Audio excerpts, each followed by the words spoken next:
সুপ্রিয় দর্শক, আসসালামু আলাইকুম রহমতুল্লাহ। সুপ্রিয় দর্শক, আজকে যে বিষয়টি নির্ধারণ করা হয়েছে, অনুষ্ঠানটির নাম বাকযুদ্ধ। এই বাকযুদ্ধটা আসলে কি, যেটা কিনা বিভিন্ন রাজনৈতিক ব্যক্তিবর্গ থেকে শুরু করে অনেক আহ, রাজনৈতিক ব্যক্তিবর্গ, রাজনৈতিক দল, তারপর হচ্ছে বিভিন্ন মত পথ, যে হেডলাইন গুলো আর কি, চুম্বক অংশগুলো কিছু আমরা নিয়ে আলোচনা করবো এবং এটা নিয়ে আমরা কিছু অ্যানালাইসিস করব। তো অনুষ্ঠানটি শুরু করলে বুঝবেন, এই অনুষ্ঠানটি আহ, সপ্তাহে 2 থেকে 3 দিনও করা হতে পারে এবং এখানে আপনাদেরও পার্টিসিপেট থাকবে। আপনারা একটু চ্যানেলটিকে বড় করুন, অনুগ্রহ করে বলছি, একটু চ্যানেলটা সাবস্ক্রাইব করে আপনারা দেখবেন। অবশ্যই আপনাদের কাছে বিনীত রিকোয়েস্ট, চ্যানেলটিকে সাবস্ক্রাইব করে আপনারা দেখবেন। তো চলুন শুরু করি আজকে। তো এতদিন চুপ ছিলাম, আর সহ্য করব না, এই কথাটি বলেছেন সাবেক তথ্য প্রতিমন্ত্রী এ আরাফাত। এগুলো নিয়ে পরে কিছু অ্যানালিসিস করবো আর কি। বাংলাদেশ আমাদের হারিয়ে যাওয়া ভাই, এটা পাকিস্তানের পররাষ্ট্র মন্ত্রী আর কি বলেছেন এই কথাটি। আর জামায়াত ভুল না করলে তাদের নেতারা শাহাদাত বরণ করতেন না, এটা বিএনপির সম্ভবত উনি ভাইস চেয়ারম্যান জনাব কাইকোবাদ, উনি বলেছেন এই কথাটি। ফ্যাসিবাদ ক্ষমতায় থেকে নির্বাচন তাণ্ডব চালিয়েছে, এটা আর কি বলেছে হলো জামায়াত ইসলামের আমির। দেশপ্রেমিক নেতাকে দূরে রাখতে নতুন চক্রান্ত শুরু হয়েছে, এটা ফখরুল ইসলাম আলমগীর বলেছেন, বিএনপি মহাসচিব। মুক্তিযুদ্ধে শেখ মুজিবের ভূমিকা অস্বীকার করা যায় না, বাপরে, এই কথাটি বলেছে হচ্ছে আমিরে জামায়াত। পাকিস্তান সেনাবাহিনীর অনুষ্ঠানে বিএনপির হাফিজউদ্দিন, অর্থাৎ বিএনপির যে মেজর হাফিজউদ্দিন আছেন, উনি একটা পুরস্কার নিতে গিয়েছেন হচ্ছে পাকিস্তানে। কারো লাল চোখ দেখতে চায় না, এটাও বলেছেন আমিরে জামায়াত। শর্ত পূরণ না করেই নিয়োগ পরীক্ষায় ডাক পেলেন শিবিরের সাবেক সভাপতি, এটা একটা পত্রিকার হেডলাইন।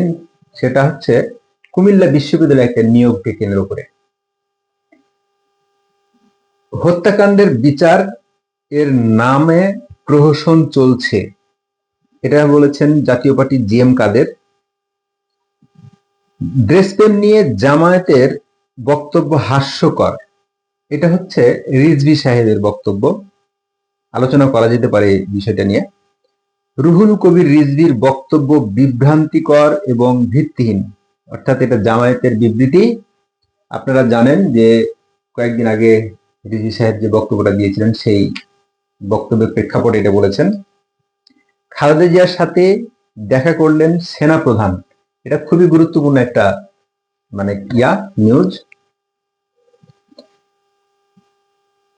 আগামী নির্বাচনে খালেদা জিয়ার নির্বাচনে বাধা নেই, অর্থাৎ আগামী নির্বাচনে খালেদা জিয়ার নির্বাচন করতে বাধা নেই, এটা হচ্ছে অ্যাটর্নি জেনারেল সাহেব বলেছেন। আওয়ামী লীগকে নিষিদ্ধ সরকার এখনো সিদ্ধান্ত নেয়নি, অর্থাৎ আওয়ামী লীগকে নিষিদ্ধে সরকার এখনো কোনো সিদ্ধান্ত নেয়নি, এটি বলেছে হচ্ছে একজন প্রভাবশালী উপদেষ্টা, উনি হলেন রিজওয়ানা হাসান। জি, দেশে পরীক্ষিত দেশপ্রেমিক শক্তি আছে, এর একটা হচ্ছে জামায়াত ইসলাম, আর একটা হচ্ছে সেনাবাহিনী। এই কথাটি বলেছেন হচ্ছে জামায়াতে আমির। এই কথাটি নিয়ে অনেক আলোচনা সমালোচনা চলছে, কিছু কথা বলা যেতেই পারে, সব শেষে বলবো। যাদের ভিন্ন কোনো উদ্দেশ্য রয়েছে তারাই নির্বাচন অনুষ্ঠান নিয়ে নানা রকম বিভ্রান্তি সৃষ্টি করে, এটা জনাব তারেক রহমান, বিএনপির জনাব তারেক রহমান ভাইস চেয়ারম্যান, উনি বলেছেন। সরকারি দপ্তরে তদবির বন্ধে সচিবদের উদ্দেশ্যে তথ্য উপদেষ্টার আধা সরকারি পত্র, অর্থাৎ সরকারি প্রত্যেকটা দপ্তরে একটা চিঠি পাঠিয়েছেন উনি তদবির বন্ধে, অর্থাৎ এটা নাহিদ ইসলাম সাহেব পাঠিয়েছেন। সবাই সরকার চালাতে চায় কিন্তু পড়াশোনার কোনো আলোচনা নাই। সাংবাদিক আজিজ সাহেব, সিনিয়র সাংবাদিক একজন। চিন্ময় দাস প্রভুর জামিন নামঞ্জুর, এটা একটা পেপারের হেডলাইন। আসামি চেনে না বাদীকে আর বাদী চেনে না আসামিকে। এটা হলো এই যে এই মামলা বাণিজ্যগুলো হচ্ছে, তো মামলা বাণিজ্যগুলো যে হচ্ছে সেখানে একটা কোর্টে আসামি এবং বাদী সামনাসামনি মুখোমুখি, কেউ কাউকে চেনে না। তো এই হচ্ছে অবস্থা, যে এই অভ্যুত্থানে যারা নিহত হয়েছেন, এই মামলাগুলো নিয়ে কি ভয়াবহ টাইপের বাণিজ্য হচ্ছে, সেটা আইন উপদেষ্টা সাহেবও কথাটা বলেছেন। তো যা হোক, তো আসুন কিছু বিষয় নিয়ে পর্যালোচনা করি। এই যে আরাফাত রহমান, উনি কোথায় আছেন এখন? আওয়ামী লীগের এই দুর্দিনে, এই কঠিন ক্রান্তি লগ্নে এই নেতাগুলো এখন কোথায়? তারা কথা বলছেন না। কথা যখন বলছেন একটা করে, কোথা থেকে বলছেন? আওয়ামী লীগ কিভাবে পরিচালিত হবে নাকি তারা পুনর্গঠিত হবে না, তাদের কোনো দিক নির্দেশনা নেই। আরে ভাই, তৃণমূলে আপনাদের যে নেতাকর্মী, আপনাদের সঠিক দিক নির্দেশনার অপেক্ষায় আছে, তারা তো আপনাদের মতো করাপ্টেড না। আপনারা পালিয়ে গেছেন, পালিয়ে বেঁচে গেছেন, কিন্তু যারা কিনা প্রকৃত এই দলটাকে ভালোবাসে, যারা ভোটার, আপনাদের এত বড় একটা ভোট ব্যাংক আপনারা রেখে আপনারা পালিয়ে গেছেন, তো তাদের জন্য আপনাদের দিক নির্দেশনা কি? বাংলাদেশ আমাদের হারিয়ে যাওয়া ভাই, পাকিস্তানের হাই কমিশনার এই কথাটা বলেছেন। আচ্ছা, সমন্বয়কারীরা অনেক অন্যায়ের প্রতিবাদ করছেন, অনেক অন্যায়ের প্রতিবাদ করছেন। পাকিস্তানের হাই কমিশনার যে আসছেন, তারপরে হচ্ছে জামায়াত ইসলাম যে এই যে দেশপ্রেম নিয়ে কথা বলছেন, রিজভী সাহেব ঠিকই বলেছেন না যে এটা হাস্যকর। আচ্ছা, আপনাদের বিবেক কোথায় এখন? আপনারা শেখ হাসিনার সমালোচনা করেন, আপনি করতেই পারেন, আপনি শেখ মুজিবুরও সমালোচনা করতে পারেন, আপনি জিয়াউর রহমানেরও সমালোচনা করতে পারেন। মানুষ তো, তারা তো ফেরেশতা না, বা তারা তো নবী রাসূল না, তাদের সমালোচনা করতে পারেন। কিন্তু সমালোচনা করতে গিয়ে আপনারা বঙ্গবন্ধুকে কোথায় দাঁড় করিয়েছেন? বঙ্গবন্ধুকে দাঁড় করিয়েছেন আপনারা হচ্ছে মানে ইতিহাসে যেন সে একটা ভিলেন। আপনারা দাঁড় করিয়েছেন বঙ্গবন্ধুকে ৭১-এর ভিলেন হিসেবে, এরকম অনেকটা। আপনারা যা করছেন তা মানুষ প্রায় এখন পরিষ্কার। আপনারা জামায়াত প্রশ্নে তো কোনো মানে করেন না, কথা বলেন না। জামায়াত যে ৭১-এর এই বিতর্কিত কর্মকাণ্ডে আল বদর, আল শামস, শাহিন ফোর্স, এই যে তারা এগুলো গঠন করেছিল, গঠন করে যে তারা বাংলাদেশ নামক দেশটিই তারা চাই নাই, আজকে স্বাধীন দেশে তারা এইরকম অধত্ব পায় কোথায়? আপনারা এই প্রশ্নটা তো করেন না, বরং আপনারা জামাতের ঘাড়ে উঠে বসেছেন, কিংবা জামাত আপনাদের ঘাড়ে উঠে বসে আছে। আপনাদের ভাঙলে জামাতকে পাওয়া যায়, আর জামাতকে ভাঙলে আপনাদেরকে পাওয়া যায়। ঘুরে ফিরে আপনারা ওই মানে এ টিম আপনারা না বি টিম আপনারা, জামায়াত ইসলামের আপনারাই। কিন্তু আপনারা অন্যায়ের প্রতিবাদ তো করবেন না। আপনারা আছেন কোথা থেকে একটা শব্দ নিয়ে আসছেন, মুজিববাদ। What is মুজিববাদ? আমরা মুজিববাদ গত 15 বছরে শেখ হাসিনার শাসন আমলেও শুনি নাই। আপনারা নিয়ে আসছেন, আপনারা এটা নিজেই হয়তো জানেন কিংবা জানি না, নিজেই আপনারা এটা তৈরি করেছেন। শব্দটা কোথা থেকে পেয়েছেন? মুজিববাদ। তো মুজিববাদ এর যে ৭২-এর সংবিধান, এই সংবিধানকেও যখন আপনারা কবর রচনা দিতে চেয়েছেন, তখন মির্জা আব্বাস ঠিকই বলেছেন না কথাটা, যে ৩০ লক্ষ শহীদের রক্তে লেখা সংবিধানকে যখন আপনারা কবর দিতে চাইবেন, তখন কষ্ট তো হওয়ারই কথা, তাই না? আপনাদের রাজনীতিটা হতে পারত অনেকটা চমৎকার। একটা ভ্যাকিউম কিন্তু তৈরি হয়েছে অলরেডি। শেখ হাসিনা চলে যাওয়ার পরে একটা ভ্যাকিউম তৈরি হয়েছিল। আপনারাই শেখ হাসিনাকে জনপ্রিয় করে দিলেন। আপনারাই শেখ হাসিনা যখন ছিল, শেখ হাসিনা ছিল তখন এতটা জনপ্রিয়তা ছিল না, বরং শেখ হাসিনার অনুপস্থিতি, শেখ হাসিনা এখন নেই, এই যে আপনারা বারবার প্রতিদিন আপনারা কথা বলতে আসলেই শেখ হাসিনা কথা না উঠালে যেন আপনাদের দিন চলবে না, ফ্যাসিস্ট, স্বৈরাচার, আপনাদের এই সব কথাগুলো নিয়েই মানুষ একই জিনিস বারবার খায় না ভাই, খাচ্ছে না মানুষ, খুব দ্রুত সবকিছু ভুলে যায়। আপনাদেরও খুব সহজে মনে রাখবে না, কারণ হচ্ছে মনে রাখার মতো কিছু কাজ করবেন তো। আপনারা এত বড় একটা কাজ করার পরে আপনারা কোন কাজটা করেছেন? আপনারা দ্রব্য মূল্যের যে এই নাভিশ্বাস, আপনারা বাজারে বাজারে গিয়ে তো আপনারা একটা করেন নাই, কই রাজুতে সবাইকে আপনারা ডাকেন নাই? এই মানুষের যে আইন শৃঙ্খলার এই পরিস্থিতি, আপনারা তো রাজুতে গিয়ে আপনারা ডাকেন নাই সবাইকে যে একত্রিত হয়ে আমরা মিটিং মিছিল করি এই দ্রব্যমূল্যের বিরুদ্ধে।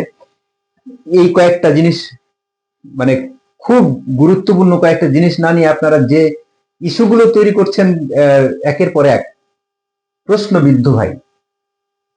আপনারা মানে যা কিছু করছেন অনেক কিছু প্রশ্নবিদ্ধ। এই প্রশ্নবিদ্ধ কর্মকাণ্ড, জনাব হাসনাত, আপনি 1,80,00,000 টাকার গাড়ি কোথায় পাইলেন ভাই? কেন পাইলেন ভাই? আপনাকে এতদিন কেউ দেয়নি কেন ভাই? আপনি এখন নায়ক হয়ে গেছেন। আপনি অডি চড়বেন, আপনি মার্সিডিজ চড়বেন, আপনি সবকিছুতে চড়বেন। মানুষ এমনি মাংনা কিছু দেয় না ভাইয়া। বাংলাদেশের মানুষ আপনাকে মাংনা কিছু দেয় না ভাইয়া, ভালোবাসায়, স্বার্থের জন্য ভাই। আর রাজনৈতিক হলে তো আরো কথাই নেই, তাই না? আপনি এত বড় একটা অফিস রূপায়ণ টাওয়ারে, আপনাকে সরকার পৃষ্ঠপোষকতা করছে। আচ্ছা, মনে করলাম সরকার আপনার পৃষ্ঠপোষকতা করছে না, তাহলে প্রশ্ন উঠে আসে, নিশ্চয়ই রূপায়ণ গ্রুপকে কোন সুবিধা দিচ্ছেন, কোন একটা সুবিধা দিচ্ছেন। তারা তো ল্যান্ড প্রপার্টির বিজনেস করে। তাহলে এতগুলো আপনারা বিতর্কিত কর্মকাণ্ডের সাথে জড়ায় যাচ্ছেন, আপনাদের রাজনৈতিক দল তৈরি করবেন। আপনারা এই রাজনৈতিক দলটি তৈরি করতে পারতেন, বলেছি আগেই, শেখ হাসিনা নিজেই শেখ মুজিব অর্থাৎ বঙ্গবন্ধুর আদর্শের দল করেন নাই। এই আদর্শ থেকে আপনারা অনুপ্রাণিত হতে পারতেন। আপনারা শহীদ প্রেসিডেন্ট জিয়াউর রহমানের আদর্শ থেকে অনুপ্রাণিত হতে পারতেন। আপনারা সত্যিকার অর্থে আপনারা নায়ক হতে পারতেন। ইতিহাসে আপনাদের মনে রাখার মতো কিছু করতে পারতেন আপনারা, কিন্তু না। আপনারা শেখ মুজিব, 72 সংবিধান, এগুলোকে গার্বেজ বলেছেন আর কি। এই আবর্জনা একদিন এসে আপনাদের ঘাড়ে পড়বে ভাই। ইতিহাস কখনো কাউকে ছাড় দেয় না, ছাড় দেয়নি যেমন শেখ হাসিনাকে, ছাড় দেয় নাই এরশাদকে। ইতিহাস খুব বেশি দিন মানুষ মনেও রাখে না, খুব বেশি দিন রাখে না। দেখেন না, মানে 90 সাল খুব বেশি দিনের ঘটনা না, তারপরে একটার পর একটা সরকার আসছে গেছে। মানুষ কি খুব বেশি দিন করে তাদের মনে রেখেছে? 5 বছর পর পরই তো সরকার পরিবর্তন হচ্ছিল। আবার আপনার 24-এ আসলেন, 24-এ একটা অভ্যুত্থান ঘটালেন। কতগুলো আপনারা কনফ্লিক্ট তৈরি করে ফেলেছেন, কতগুলো আপনারা বিষয় একসাথে জড়ায় ফেলেছেন, জগা খিচুড়ি তৈরি করে ফেলেছেন। আপনাদের রাজনৈতিক দলটা হুমকি এবং ভবিষ্যতে মানে ওই নুরুর রাজনৈতিক অবস্থানের চেয়েও আপনাদের অবস্থান খারাপ হয়ে যাবে। আপনাদের অবস্থান, আপনারা যেটা বলেন বা আমরা যেটা বলি, ছাত্র জনতার গণ অভ্যুত্থান।